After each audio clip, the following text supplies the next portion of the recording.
그 좁은 길 누가 그 길을 가려나.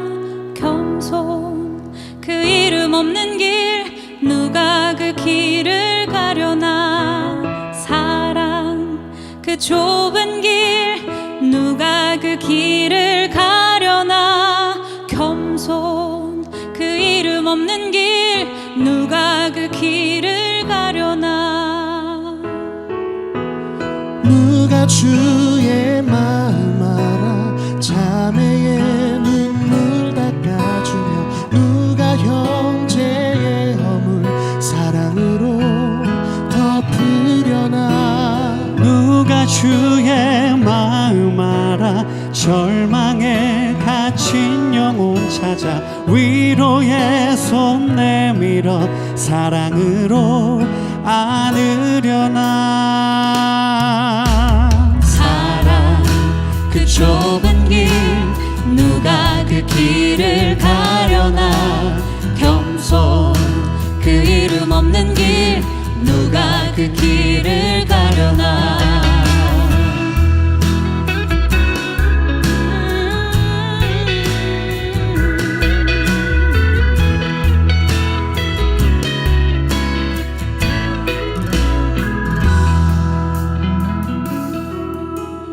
누가 주 영광 위에 스스로 낮아지며 세상의 자랑도 즐거이 포기하려나. 누가 주 영광 위에 내 자유를 내려놓고 십자가 사랑 안에 즐거이 매이려나. 그 좁은 길 누가 그 길을 가려나. 겸손 그 이름 없는 길 누가 그 길을 가려나. 사랑 그 좁은 길 누가 그 길을 가려나. 겸손 그 이름 없는 길 누가 그 길을 가려나. 가시겠습니까? 같이 찬양할까요? 누가 그 길을 가려나. 겸손 그 이름 없는 길 누가 그 길을 가려나. 사랑 그 좁은 길 누가 그 길을 가려나. 겸손 그 이름 없는 길 누가 그 길을 가려나. 사랑 그 좁은 길 누가 그 길을 가려나. 겸손 그 이름 없는 길 누가 그 길을 가려나. 사랑 그 좁은 길 누가 그 길을 가려나. 겸손 그 이름 없는 길 누가 그 길을 가려나. 샬롬, 주님의 평강이 여러분과 함께하기를 기원합니다. 오늘 성경 읽기와 말씀 묵상을 통해 하나님의 말씀을 깨닫는 지혜와 기도하고 간구하는 모든 것들 위해 응답의 열매가 충만하기를 소망합니다. 오늘 성경 읽기 내비게이션은 출애굽기 21장입니다. 내가 백성 앞에 세울 법규는 이러하니라. 내가 히브리 종을 사면 그는 6해 동안 섬길 것이요 7째 해에는 몸값을 물지 않고 나아가 자유인이 될 것이며 만일 그가 단신으로 왔으면 단신으로 나갈 것이요 장가 들었으면 그의 아내도 그와 함께 나아가려니와 만일 상전이 그에게 아내를 주고 그의 아내가 아들이나 딸을 낳았으면 그의 아내와 그의 자식들은 상전에게 속할 것이요 그는 단신으로 나갈 것이로되 만일 종이 분명히 말하기를 내가 상전과 내 처자를 사랑하니 나가서 자유인이 되지 않겠노라 하면 상전이 그를 데리고 재판장에게로 갈 것이요 또 그를 문이나 문설주 앞으로 데리고 가서 그것에다가 송곳으로 그의 귀를 뚫을 것이라. 그는 종신토록 그 상전을 섬기리라. 사람이 자기의 딸을 여종으로 팔았으면 그는 남종같이 나오지 못할지며 만일 상전이 그를 기뻐하지 아니하여 상관하지 아니하면 그를 속량하게 할 것이나 상전이 그 여자를 속인 것이 되었으니 외국인에게는 팔지 못할 것이요 만일 그를 자기 아들에게 주기로 하였으면 그를 딸같이 대우할 것이요 만일 상전이 다른 여자에게 장가들지라도 그 여자의 음식과 의복과 동침하는 것은 끊지 말 것이요 그가 이 세 가지를 시행하지 아니하면 여자는 속전을 내지 않고 거저 나가게 할 것이니라. 사람을 쳐 죽인 자는 반드시 죽일 것이나 만일 사람이 고의적으로 한 것이 아니라 나 하나님이 사람을 그의 손에 넘긴 것이면 내가 그를 위하여 한 곳을 정하리니 그 사람이 그리로 도망할 것이며 사람이 그의 이웃을 고의로 죽였으면 너는 그를 내 제단에서라도 잡아내려 죽일지니라.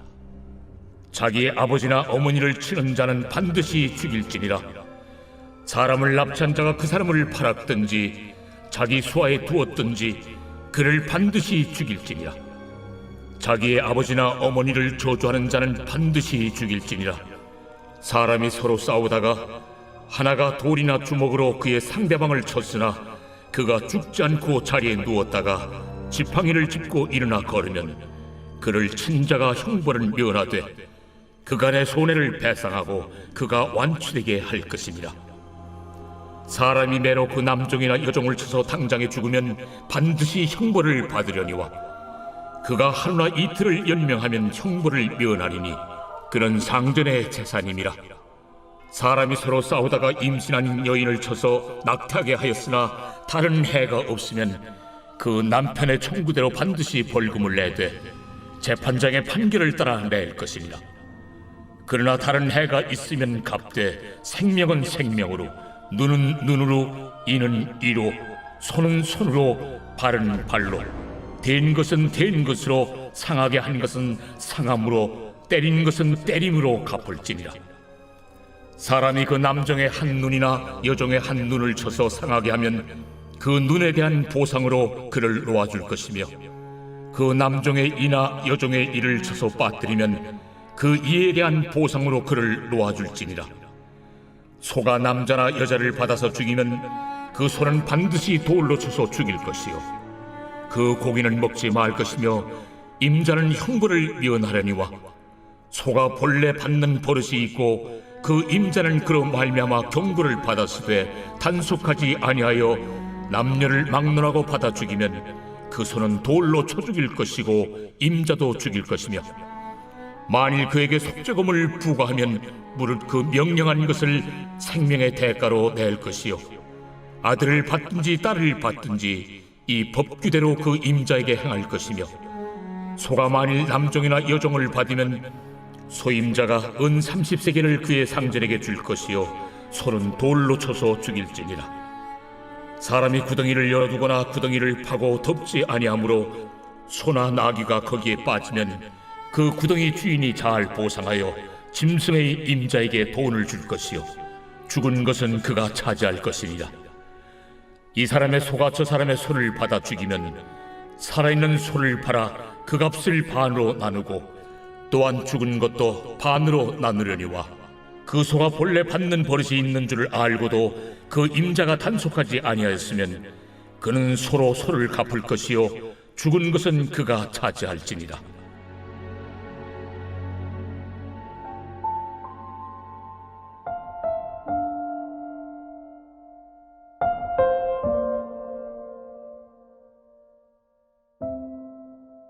역지사지, 상대편의 처지나 형편에서 생각해보고 이해하라는 뜻의 사자성어입니다. 상대가 자신의 의견을 경청하듯이 자신도 상대의 의견을 경청하라는 의미입니다.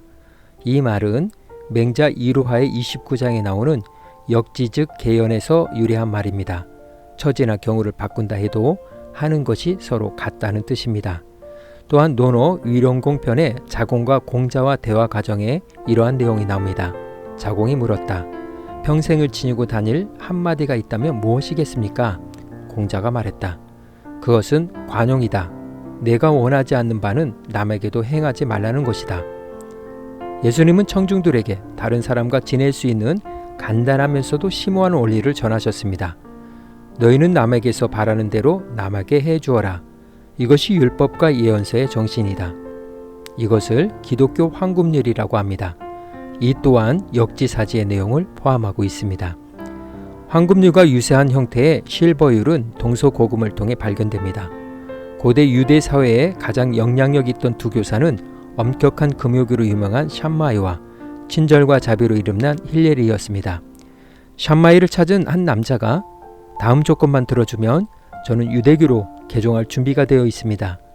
그것은 제가 한 다리로 서 있는 동안에 당신이 나에게 율법 전체를 가르쳐 주는 것입니다. 라고 했습니다.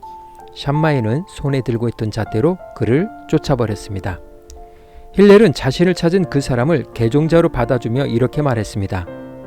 너 자신에게 해가 되는 것은 남에게 시키지 말라. 이 말은 율법 전체의 가르침이다. 그 나머지는 이 말씀의 주석들이다. 가서 배워라. 로마 카톨릭과 동방 정교회가 정경으로 인정하는 토비트에는 연로한 아버지가 삶에 필요한 모든 것을 담아 아들에게 이렇게 가르칩니다. 내가 미워하는 것을 아무에게도 하지 말라. 기원전 2세기에 쓰였다는 유대인의 문학 작품 아리스테아스의 서신에 이집트 왕이 한 유대인 학자와 대화한 내용이 있습니다. 왕이 지혜의 가르침은 무엇입니까? 라고 묻자 그 학자는 재앙이 당신에게 닥치지 아니하고 도리어 모든 좋은 것에 참여하는 자가 되기를 바라는 것 같이 당신은 종들에게 그리고 당신을 공격하는 자들에게도 그 원칙을 똑같이 적용하고 당신은 귀족과 선인을 온유하게 훈계하라고 했습니다. 메시지의 저자 유진 피터슨 목사는 황금률에 대해서 이렇게 적용 해석했습니다. 행동에 대한 간단한 법칙이 있습니다. 사람들이 당신을 위해 무엇을 하기를 원하는지 스스로에게 물어본 다음 생각의 주도권을 잡고 그들의 입장에 서서 그들을 위해 하십시오. 이에 하나님의 율법과 선지자의 메시지를 더하면 이것이 당신이 얻게 되는 귀중한 메시지입니다.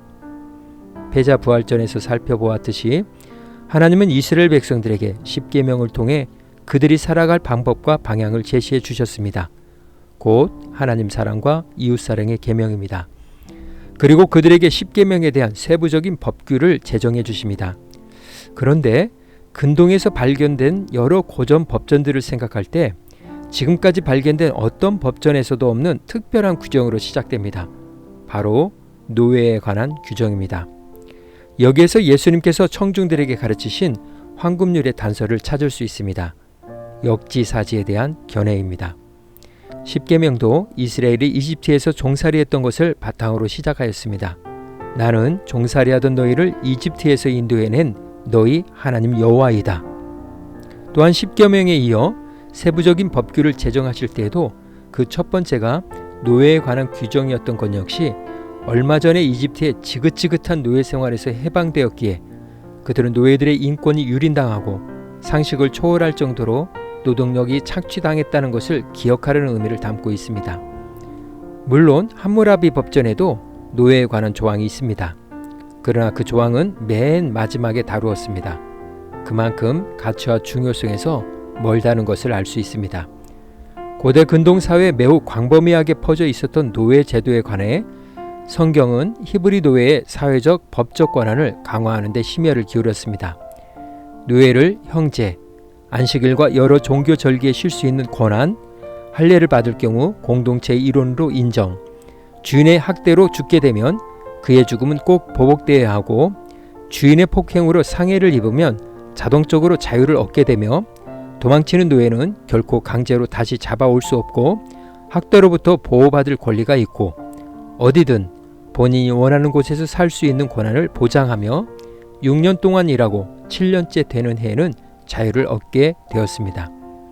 이처럼 노예의 인권과 권한이 상당히 높았기에 한 유대인 문헌은 이스라엘 사회에서 히브리 노예를 사는 것은 주인을 사는 것과 같다는 말이 나올 정도라고 기록하고 있습니다. 어찌 보면 이상적인 법규라고 생각할 수 있습니다. 그러나 이 또한 역지사지의 측면에서 가능하다는 것을 말하고 있습니다. 그것이 사형에 해당하는 범죄이든 신체적인 피해에 관한 것이든 사람을 해하는 짐승에 관한 것이든 가축 피해에 관한 것이든 가능하다는 것입니다. 기독교 현실주의 신학자 라이놀드 니버는 그해져서 도덕적 인권과 비도덕적 사회에서 신의 형상으로서의 인간의 가능성과 타락한 존재로서의 인간의 불가능성을 말하면서 다른 한쪽을 배제하여 인간의 가능적 존재거나 혹은 불가능적 존재로만 보려 하지 않고 불가능한 가능성 또는 가능한 불가능성이라는 역설적 수로를 제시하며 하나님의 공의와 정의의 실현 가능성을 주장하였습니다. 그 시작은 예수 그리스도의 십자가 구속의 은총을 입은 자로서의 역지사지입니다. 오늘 구약성경 읽기 내비게이션은 출애굽기 21장 역지사지였습니다. 이 시간 기도의 자리로 나아갑니다. 우리가 이 세상에서 하나님의 계명과 율례를 실천하는 것은 결코 쉽지 않은 것은 사실입니다. 그러나 하나님은 우리에게 실천 가능성의 단초를 주셨습니다. 종되었던 때를 잊지 마라. 죽을 수밖에 없던 죄인이었다는 것을 잊지 마라. 이러한 은혜의 때를 기억하며 역지사지로 접근하면 불가능한 가능성을 이룰 수 있을 것입니다. 그것이 지금 우리의 기도 제목일지라도 말씀의 은혜를 생각하며 기도의 자리로 나아갑니다.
사랑의 하나님, 나는 불가능하지만 성령 하나님이 내 안에 함께 하심으로 모든 일의 가능성을 고백합니다.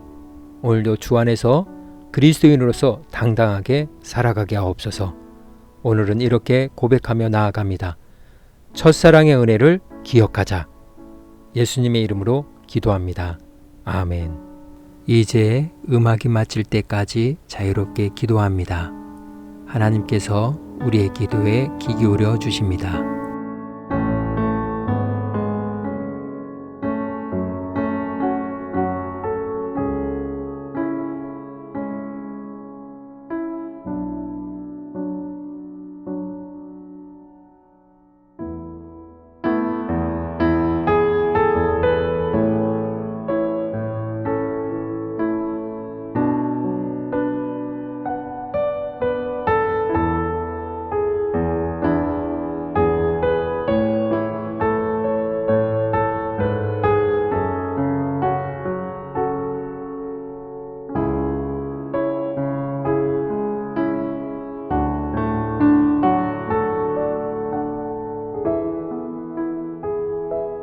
우리의 기도를 들으신 하나님께서 오늘도 동행하십니다. 주 안에서 승리하십시오.